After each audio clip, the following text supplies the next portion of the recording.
Right, so good morning, everybody. I'd like to introduce you to Vicky Betts. Vicky is a community fundraiser at East and North Herts Hospitals charity. Now, that's quite a broad spectrum, I guess. And Vicky, if you can just maybe explain what that is and the areas that that covers. Yeah, sure. Hi, everyone. So the East and North Herts Hospitals charity is a registered charity for East and North Herts NHS Trust, and that trust looks after Lister Hospital in Stevenage, the new QE2 in Welwyn Garden City, Hertford County in Hertford, and despite it not falling into Hertfordshire, Mount Vernon Cancer Centre, which is based in Northwood. And that's just because the trust took on that contract for that building and those cancer services.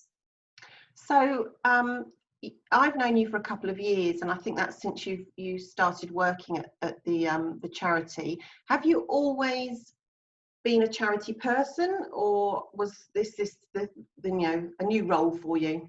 No, I've worked in the charity sector, the third sector, for must be between 15 and 20 years now in one format or another.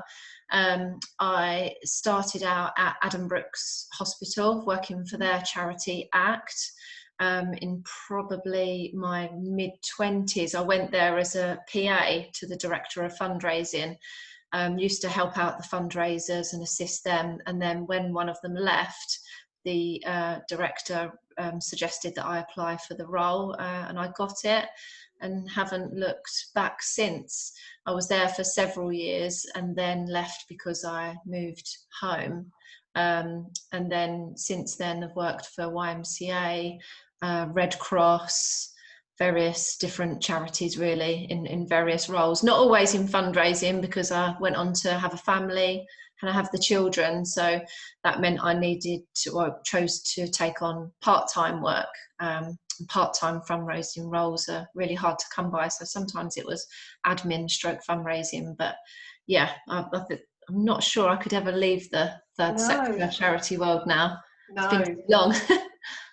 So I know when I first met you, and we had a coffee, and I naively said, but surely the NHS is completely funded by the government, and why would you need to fundraise? And I was actually really surprised by some of the things that you said. Oh yeah, we fundraise for this, and I think the one thing that stuck out was, was it a liver biopsy machine? I can't remember. And I was like, really? You buy equipment?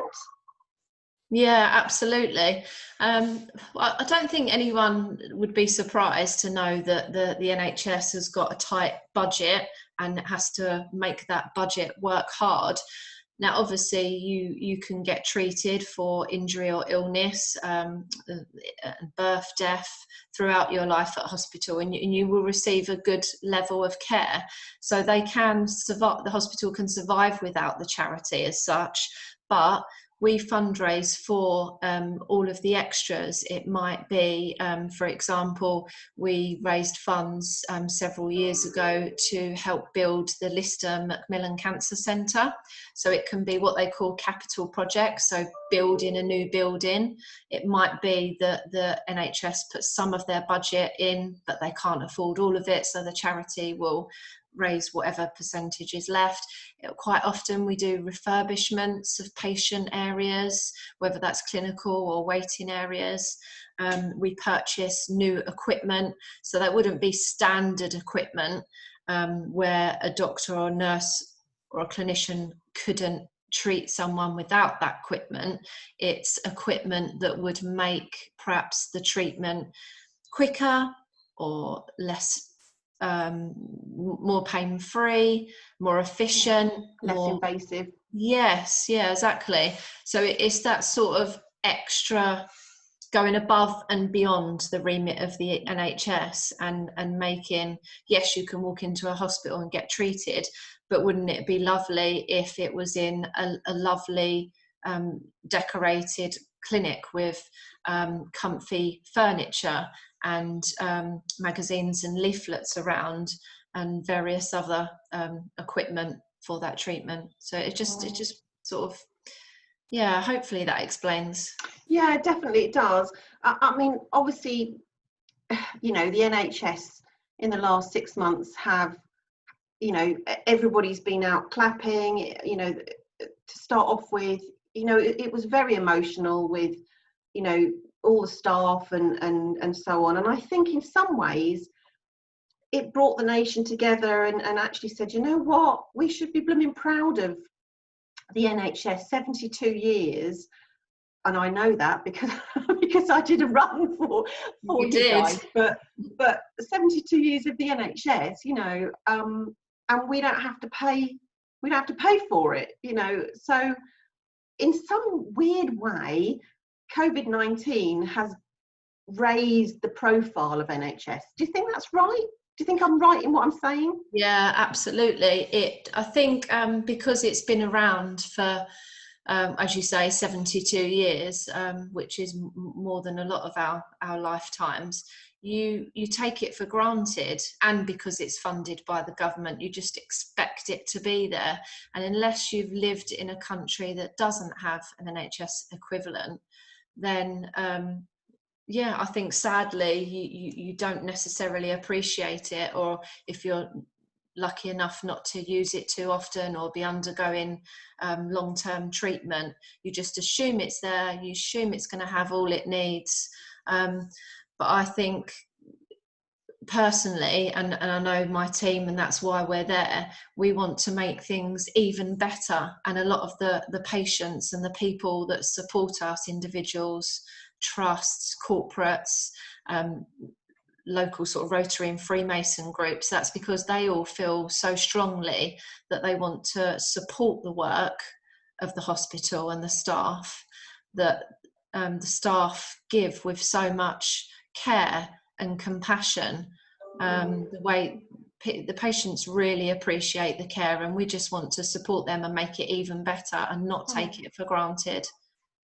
So what challenges have you faced then in the last 6 months as a fundraising team? Well, we obviously plan sort of 12 months in advance what events and activities we're going to do in our marketing and comms. And then obviously the pandemic hit in March and all that got thrown out of the window, not only because obviously we were on lockdown and therefore the events couldn't take place, but also because we were completely overwhelmed with physical donations from mainly from companies and local organisations, voluntary groups, but some individuals as well, who just wanted to support the staff and the hospital. And that ranged from sort of large expensive items like fancy coffee machines down to toiletries. We had lots of restaurants delivering food. It was absolutely amazing. So then we had the job of setting up what we called the pop-up shop, which was a marquee where staff could come and collect those donated goods. And that was a big job in itself, sort of physically, for us to be on site and on hand, organising the logistics and the distribution of that. That obviously went on for a few months, and then we started thinking about our income. We launched our COVID appeal, which did really well and raised a lot of money. So that was fantastic. And we're really grateful to everyone, and it will make a huge difference. Not only did it in the short term that we could, for example, build wellness rooms, rooms that staff could quickly go into and take some much needed time out if they were stressed or emotional. But then also long term, it's going to help us build gardens, both actually for staff and patients to enjoy. And there's a lot of things that the HR team have got planned, counselling, improvement of our network groups, etc. The only thing is, whilst as amazing as that is, all that money we raised from the COVID appeal, it is restricted to the effects of the pandemic, which are obviously still going on. So we're now in the predicament that we've still got other services, such as oncology, which has been massively affected by the pandemic, which still needs funding. So we're trying to concentrate on those areas now. So what type of, I mean, I know there's a lot of virtual events that have been going on because you can't have physical, you know, big gatherings or the abseiling or it's a knockout or all the different things that you had planned, which I was really looking forward to. So what have you been able to put in its place? What are some of the things that you've got coming up that maybe people can support? It's been a really big learning curve for us, so I guess along with a lot of other people, but our balance was so much having physical events, because fundraising is all about relationships. So we love spending time with people, meeting them face to face, building those relationships, giving feedback on how their support had made a difference. So we went from everything being physical and face to face to all of a sudden, with admittedly not the best IT, having to make all that go virtual and online, and we're still working through that, to be honest. You know, we're quite a small team. We don't have the budget for agencies. We don't have like a marketing expert and a comms expert and all those people to call on. All of us are pretty good all-rounders, really. So a few things we've got coming up is our annual Make a Will Week, which you can find on our website. You can book an appointment directly with a solicitor, and then the solicitor will take you through how they can facilitate writing your will. We've still got our Herts health ride, 30 or 50 miles throughout September and October. So that's gone virtual in that people still physically ride a bike, obviously get out there and get on their bike and do the distance, but not as a big group together. We've currently got a toy appeal to get new toys for children's services. So we've got a lovely big playroom in the children's wards, and there's lots of toys there the children used to share, but because of infection control, because of the pandemic, it's now one use only. So it's one toy per child. Gosh, and they take that toy home, which is fantastic for them, but it obviously means we're going through toys much more quickly. So we've just released a toy appeal. And then we're very excited that we've got our Christmas appeal, which is going to be raising money for Lister Butterfly Service, which is made up of a manager, Angela, who manages a big team of volunteers who spend time with patients and their families, supporting them, providing companionship, information, patients who are at the end of their lives, ensuring that no one has to die alone in hospital. They've got a lovely choir as well, haven't they? The butterfly volunteers. So yeah, I know, and there's actually a lovely video that was made about those volunteers as well. So still a lot going on, and I guess, you know, it is, and although you had that influx of support throughout, you know, the beginning of COVID, you know, you still need that support. That still hasn't gone away. So I know all charities are like, oh gosh, I've got to keep asking, you know, and I feel, but it is really important that you know, these things still carry on. So what is the best way for people to get hold of you or anyone in the charity team?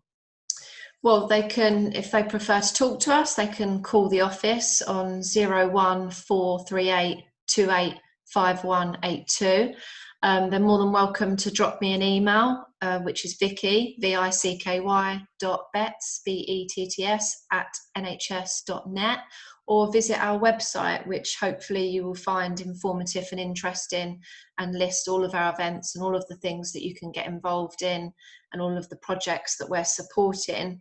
And our website address is www.enhhcharity.org.uk.